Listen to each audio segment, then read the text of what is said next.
الحمد لله وحده والصلاة والسلام على من لا نبي بعده أما بعد أعوذ بالله من الشيطان الرجيم بسم الله الرحمن الرحيم قل أعوذ برب الفلق من شر ما خلق ومن شر غاسق إذا وقب ومن شر النفاثات في العقد ومن شر حاسد إذا حسد صدق الله العظيم۔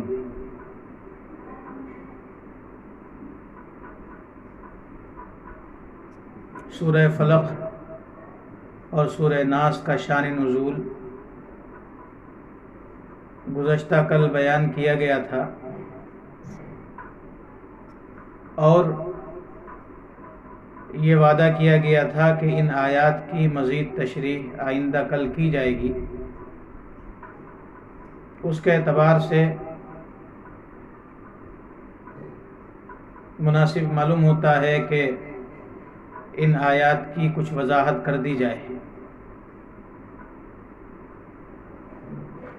سورہ فلق کا آغاز اس انداز سے ہوتا ہے کہ اللہ تبارک و تعالی نے جناب نبی کریم صلی اللہ علیہ وسلم کو حکم فرمایا کہ وہ اللہ کی کچھ صفات کی قسم کھا کر کے دنیا کے شرور و فتن سے اللہ کی پناہ مانگے۔ چنانچہ سب سے پہلے جس چیز سے پناہ مانگی گئی ہے، جس صفت کو بنیاد بنا کر کے اللہ کی پناہ مانگی گئی ہے، اللہ کی وہ صفت ہے کہ اللہ تعالی رات کی تاریکی ختم کر کے صبح کی روشنی کو نمودار کرتے ہیں۔ قل اعوذ برب الفلق، آپ کہہ دیجئے میں پناہ مانگتا ہوں اس ذات کی جو صبح کے وقت پو پھٹنے کی مالک ہے، جو صبح کے وقت روشنی پھوٹنے کی مالک ہے، روشنی پھوٹنے کا پروردگار ہے۔ انسان ہر روز مشاہدہ کرتا ہے کہ رات آتی ہے، اندھیرا چھا جاتا ہے، اور اتنا اندھیرا ہوتا ہے، اتنی تاریکی ہوتی ہے کہ کوئی چیز نظر نہیں آتی ہے، کوئی چیز سجھائی نہیں دیتی ہے۔ لیکن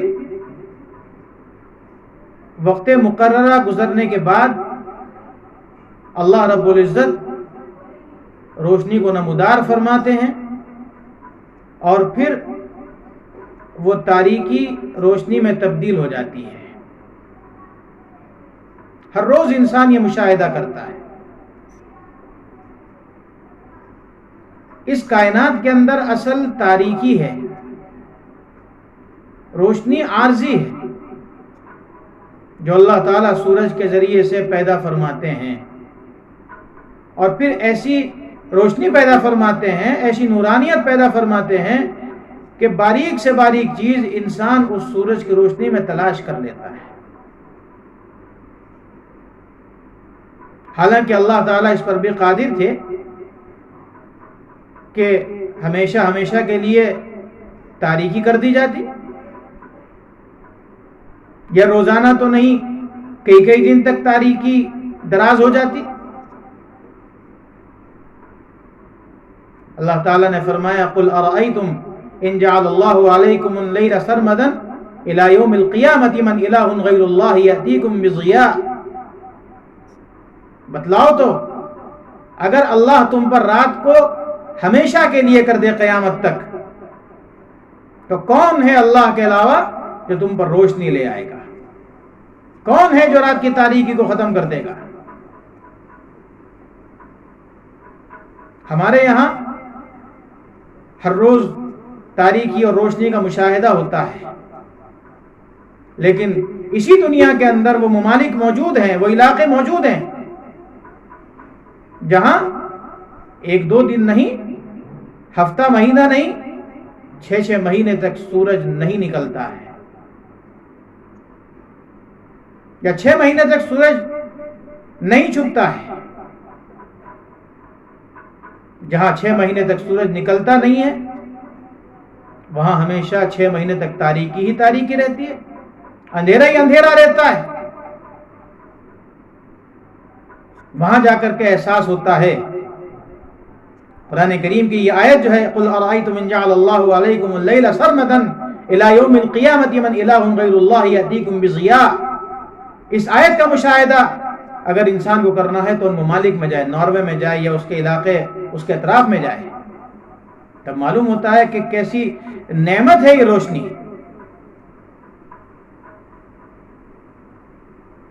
تو یہ تاریکی اور تاریکی کے بعد روشنی، یہ اللہ تعالیٰ کی الگ الگ قدرتیں ہیں۔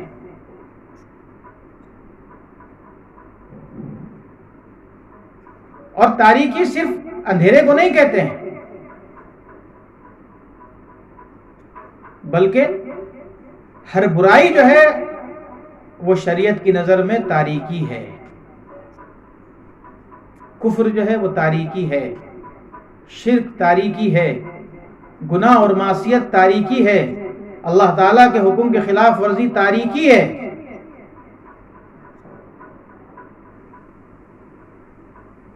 جب انسان کسی مصیبت میں مبتلا ہو، کسی آزمائش میں مبتلا ہو، پریشانی میں مبتلا ہو، تو اسے سوچنا چاہیے کہ کون سی ایسی چیز ہے کہ جس کی بنیاد پر مجھ پر یہ مصیبت آئی، یہ تکلیف آئی ہے۔ انسان اس طرف غور نہیں کرتا ہے، انسان اس پر تبصرہ تو کرتا ہے کہ ملک کے اندر یہ مصائب ہیں، یہ حالات ہیں، یہ سختیاں ہیں، یہ قوانین بن رہے ہیں، لیکن انسان ان اسباب کو نہیں دیکھتا کہ جن کی بنیاد پر یہ حالات پیدا ہو رہے ہیں۔ اگر کوئی مسائل آ رہے ہیں، مصائب آ رہے ہیں، تو یقیناً ان کا سبب ہمارے اعمال بد ہیں۔ ہم تبصرہ کرنے کے بجائے اللہ کے سامنے رو کر کے گڑ گڑا کر کے دعا کریں، اللہ سے مانگیں کہ اللہ ہم سے یہ گناہ ہو گیا ہے، ہمیں معاف کر دیجئے، ہم پر سے اس عذاب کو اٹھا لیجئے، بجائے اس کے کہ ہم تبصرہ کر کے وقت برباد کریں کہ معاشرے کے اندر فلاں خرابی ہے، فلاں خرابی ہے، فلاں خرابی ہے۔ بہتر یہ ہے کہ اس خرابی کو دور کرنے کے لیے اللہ تعالی سے دعا کریں۔ تو پہلی آیت میں فرمایا قُلْ أَعُوذُ بِرَبِّ الْفَلَقِ، میں پناہ مانگتا ہوں صبح کی پو پھٹنے کے پروردگار کی۔ کس چیز سے پناہ مانگتا ہوں؟ من شر ما خلق، ہر اس چیز کے شر سے جس کو اللہ نے پیدا کیا۔ اس کائنات کی جتنی چیزیں ہیں وہ سب اللہ کی پیدا کی ہوئی ہیں، چاہے وہ بڑی مخلوقات ہوں، آسمان ہے، زمین ہے، سورج ہے، چاند ہے، ستارے ہیں، پہاڑ ہیں، دریا ہیں، سمندر ہیں، یا انسانوں کے اندر بڑے درجے کے انبیاء و رسول ہیں، صدیقین ہیں، صالحین ہیں، اولیاء اللہ ہیں، یا گناہگار انسان ہیں، ظالم ہیں، فاسق ہے، کافر ہیں، جابر ہیں، یہ سب بھی اللہ کے پیدا کیے ہوئے ہیں۔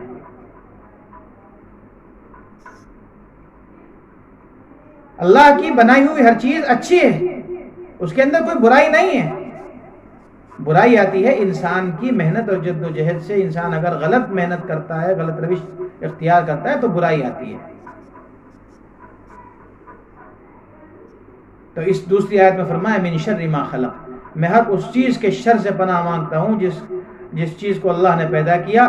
اگر ان میں سے کوئی چیز میرے لیے نقصان دہ ہے، میرے لیے تکلیف دہ ہے، ضرر رسا ہے، تو میں اس سے پناہ مانگتا ہوں۔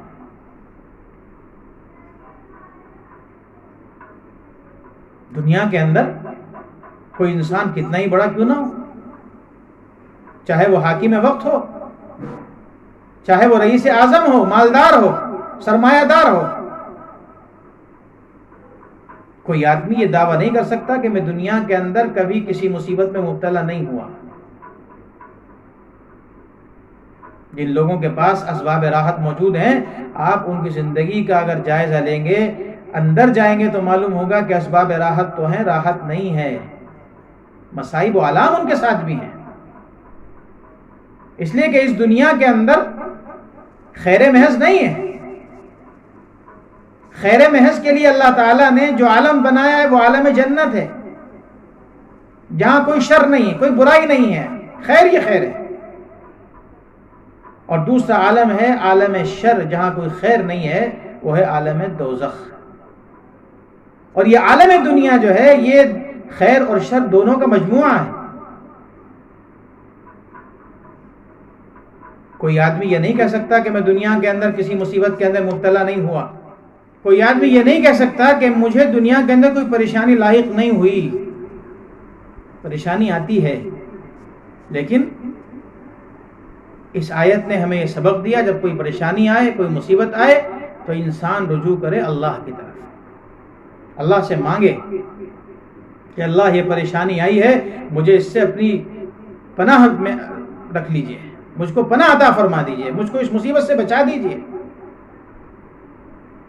جب انسان اللہ تعالیٰ سے مانگے گا، اس پریشانی کو دور کرنے کے لیے دعا کرے گا، تو جب تکلیف اللہ کی پیدا کرتا ہے تو اللہ تعالیٰ ہی اس تکلیف کو ہٹا بھی سکتے ہیں۔ اگر اللہ کسی کو تکلیف میں مبتلا کرنا چاہیں، ان یمسسک اللہ بضر فلا کاشف لہ الا ہو، تو کوئی طاقت اس کو اللہ کے علاوہ اس مصیبت میں پڑنے سے روک نہیں سکتی ہے۔ اور اگر اللہ تعالیٰ کسی کو بھلائی دینا چاہتے ہیں تو دنیا کی کوئی طاقت اس آدمی تک بھلائی پہنچنے سے روک نہیں سکتی ہے۔ جب انسان مصیبت آنے پر اللہ تعالیٰ سے دعا کرتا ہے، اللہ تعالیٰ سے مانگتا ہے، تو پھر اللہ رب العزت اس کی دعا کو قبول فرماتے ہیں اور اس کی پریشانی کو دور فرما دیتے ہیں۔ مومن اور غیر مومن میں فرق یہی ہوتا ہے کہ غیر مومن پر پریشانی آتی ہے تو واویلا مچاتا ہے، اور مومن پر جب پریشانی آتی ہے تو مومن اللہ کی طرف رجوع کرتا ہے، اللہ تعالیٰ سے مانگتا ہے، اللہ تعالیٰ سے دعا کرتا ہے کہ اللہ مجھ کو اس مصیبت سے بچا دیجئے۔ تو یہ دو چھوٹے چھوٹے جملے ہیں، قل اعوذ برب الفلق من شر ما خلق۔ ان دونوں جملوں کے اندر اللہ تعالیٰ نے لوگوں کو ہدایت دی ہے کہ وہ کسی بھی پریشانی کے وقت میں اللہ تعالیٰ کی طرف رجوع کریں تو اللہ رب العزت اس پریشانی کو دور کر دیں گے۔ یہاں تک کہ اگر کسی آدمی کو غصہ آیا ہے تو بھی اسے چاہیے کہ اللہ کی پناہ مانگے۔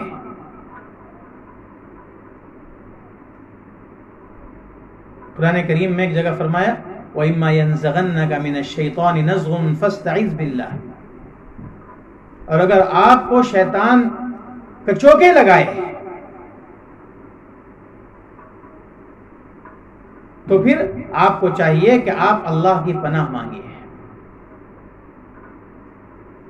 یہ غصہ جو ہے اگر برمحل ہے تو محمود ہے، لیکن اگر غصہ بے محل آ رہا ہے، بے موقع آ رہا ہے، تو یہ شیطان کا اثر ہوتا ہے۔ اس لیے اللہ رب العزت نے اس موقع پر حکم دیا کہ انسان اللہ کی پناہ مانگے۔ اعوذ باللہ من الشیطان الرجیم پڑھ لے، یا کوئی ایسا جملہ پڑھ لے کہ جس میں اللہ تعالیٰ کی طرف سے پناہ مانگی گئی ہو، اللہ تعالیٰ سے پناہ مانگی گئی ہو کہ اللہ ہمیں اس غصے سے بچا دے، ہمیں اس پریشانی سے بچا دے۔ تو اس لیے انسان کو چاہیے کہ اللہ رب العزت کی طرف رجوع کرتا رہے، اللہ سے پناہ مانگتا رہے، اللہ تعالیٰ سے ہر وقت خیر بھی مانگے اور شر سے حفاظت کی بھی دعا کرتا رہے، تو یقیناً اللہ رب العزت کی مدد آئے گی۔ اللہ تعالیٰ ہم کو عمل کی توفیق عطا فرمائے۔ وآخر دعوانا ان الحمد للہ رب العالمین۔